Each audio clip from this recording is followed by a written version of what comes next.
Good day, class.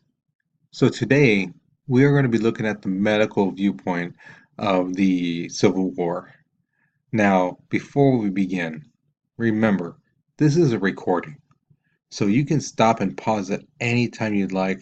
If I'm going too fast, you can rewind it, um, pause it, and do the questions, the notes, whatever you need to do. Okay? So don't go at my own pace, go at yours. Okay? So, with that being said, let us begin. Now, the warm up question for you comes in two parts. The first part is this: what do you notice about these three men? Okay, so what do you notice? The second question is: who do you believe had a harder life due to their disability? Now, if you look from your left to right, you have a man on a wheelchair with no legs. The man in the middle has both arms missing, and the guy on your right is basically missing his right leg, and he's on a crutch.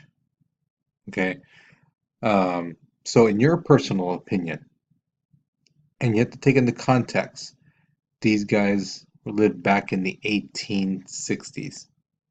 So, you have to remember a lot of these guys came from farms, factories.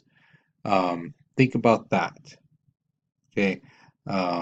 So, which one do you believe had a harder life after, or actually, you think would have had a harder life after the Civil War with their disability? Now, to the notes. First off, let's start off with this. It wasn't that hard to become a quote doctor during the Civil War. Um, Basically, the requirements were this: you just had to be an apprentice to a local physician and take a couple courses at a medical college. Now, the thing is, um, if you don't know what the word apprentice means, it basically means that you are under the wing of a person, all right? So, in this case, somebody who wants to be a doctor would study underneath a doctor. They would be by their side, they would see how they do things, and basically learn from them from watching them. They might have some hands-on stuff. Um, so it depended on the doctor and what the doctor felt the student, the apprentice, um, could do, and if they were ready for that kind of stuff. Now, when it comes to medical courses, there were not any specific information I could find, saying, oh, they needed to study at least these specific classes. It just said medical courses. So it could be any course, maybe anatomy, understanding the how the body works, things like that. It could have been something as like medical, herbal medicines, studying ancient medicines from the Greek and Roman era. Who knows? But the thing is, it deals with medicine, so it might have counted. The thing is, because a lot of these guys could not learn everything in a short amount of time from doctors, a lot of these doctors and surgeons were not skilled. And one of the quickest things to do was amputation. And now an amputation basically means you cut off something. Um, it could be a finger, it could be a whole hand, an arm, a foot, a leg, whatever. Okay, that was the quickest way. Now you have to remember, it seems like, hey, why couldn't these guys treat a wound? Well, the thing is, sometimes these wounds were not just a little cut here and there. Some of them had bad breaks, from cannonballs, um, from these musket balls. Remember, the musket balls are not like now bullets. The bullets would just go through, right, in and out, and things like that. These musket balls, once they get in, they would kind of, especially if they hit bone, they would kind of rattle around a little bit. So they would basically destroy bone. muscle, the tissue, things like that. So instead of going, hey doc, can you fix this? A lot of times they just go, you know what? Instead of tending to the broken bone, maybe salvaging some muscle, and then, sewing them up, things like that. No, it was straight, let's cut that off. And you have to remember, all the battles we talked about, there were thousands and thousands of soldiers who were coming to them wounded. Now remember, a lot of these guys, there was not that many doctors out there, but a lot of these guys were just, newbies. They didn't really know about surgery and medicine, you know. There was enough time for them to learn. So you got all these thousands of people who are injured or on near dying, and you have basically a handful of people who are quote unquote doctors. Now, because amputation was the quickest way and it had less muss and fuss about it, it became widespread and it became a common surgical procedure. Okay, now during the Civil War, there was about, it's supposed to read 600,000 surgeries. And the thing is, you have to remember, a surgery could be anything from a bullet wound, taking it out, stitching it up, to complete amputations, hand, foot, things like that. So if a guy got shot at one battle and then 8 months later he gets shot again, or he has to have something amputated, those counted as not just one whole surgery, but different ones. The original bullet taken out, that's a surgery. Amputation, that's another surgery. So one person could have a lot of different surgeries done to them. So that's why that number is so high for surgeries. Now, again, of those 600,000 surgeries, about three-quarters of them were amputations.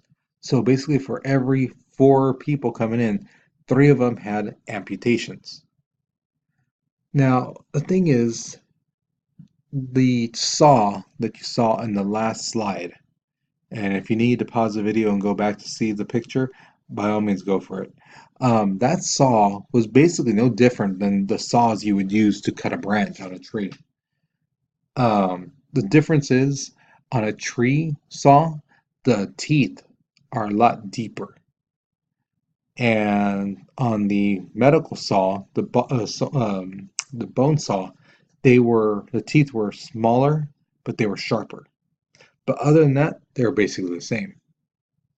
Now, of those men who got amputated, about 26.3% of them died from their surgeries. Either they bled out, went into shock, things like that. It happened.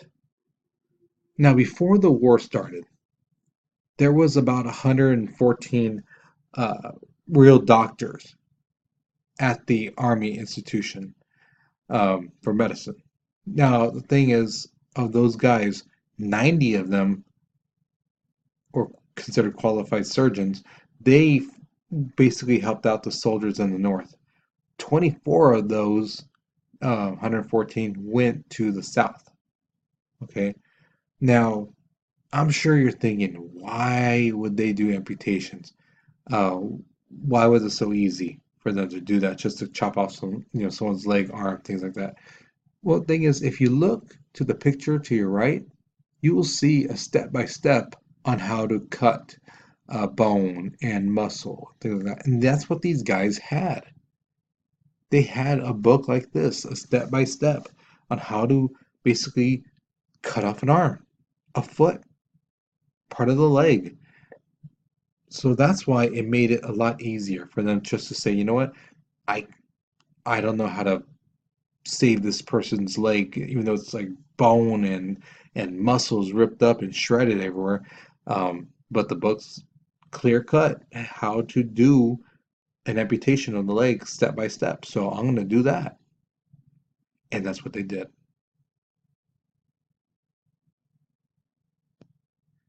Now, during the Battle of Gettysburg, there's this man named General Daniel Sickles. and basically he had his leg amputated. Now, how his leg got injured was that a cannonball was shot out and it basically took out his leg. Now, this guy, instead of, having his leg being cut off and thrown in the big pile with all the other soldiers, he basically says, you know what? I want y'all to donate my leg to the Army Medical College in Washington, D.C. So imagine, look at this picture of his actual leg. That's his actual leg. Now, imagine back in the 1860s, that leg would still have the muscle, the skin, the tissue, all that stuff still there. Um, and I'm sure as you could imagine, as time went on, that leg did not preserve because you have to remember that they didn't have like the air sealed type of cases like we have now. Um, So I'm sure you know how like a chunk of meat left out in the sun would eventually rot and it would shrivel and things like that. It would turn bad, smell. So you can imagine how this leg would be in a case over 50 years, 70 years. All right. So thing is, you can actually still visit the Army Medical College and you can actually see the leg. Now, one thing I get a lot of is questions of stuff like, was there any type of painkiller? And the thing is, you have to remember, painkiller is in its infancy. It's barely coming out. One of the things that's really coming out, and they find out it works miracles, it's this thing called morphine. Now, morphine, um, it works, but the thing is, they cannot produce enough. All right, the North and the South need it. Now, things like chloroform basically knocks you out. Were run out. At a very point, whiskey eventually ran out. Now the problem thing is whiskey and alcohol, you just don't drink it a little sip and all of a sudden 2 seconds later you're, oh, I'm knocked out. No, it don't work that way. It takes a while. But the thing is sometimes these soldiers could not wait that long. So in order to amputate, sometimes soldiers were held down by other soldiers, doctors, nurses, things like that. And they had nothing to numb the pain, and they would basically be cut with those tools on the first slide, and they would cut through bone, muscle, and skin. Basically, if they were lucky, they were giving a piece of wood or a piece of leather to bite down on so they don't shatter their teeth, but that was all.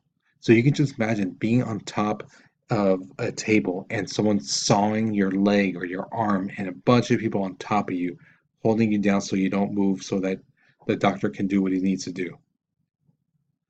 Now, with the amputations, there was times that an infection might happen, and one of the most common one was called gangrene. Now, gangrene is basically living tissue, skin, muscle, or even bone, and it dies and it decays. Now, gangrene can occur and affects different parts of the body, the legs, feet, arms, and fingers. But the thing is, gangrene can also get in your bloodstreams. So if it gets in your bloodstream and it travels around, and remember, it's decaying, it's dying, there's a really good chance that the person in 1860 would die. Nowadays, we have medicine to cure that, but back then, they didn't. So if you have decaying tissue going through your whole entire body, from one part of your body to your heart and spread all around, chances are it's going to go elsewhere, it's going to fester, and then slowly but surely it's going to eat you from the inside out. It was a gruesome death, and it was not a way for them to go. Now that's the end of this video. I hope you guys enjoyed it. Make sure your names are on the papers of your notes or your lined sheet of paper. Turn them in to the black basket, and you're done for the day. All right. Hope you enjoyed. Have a good day.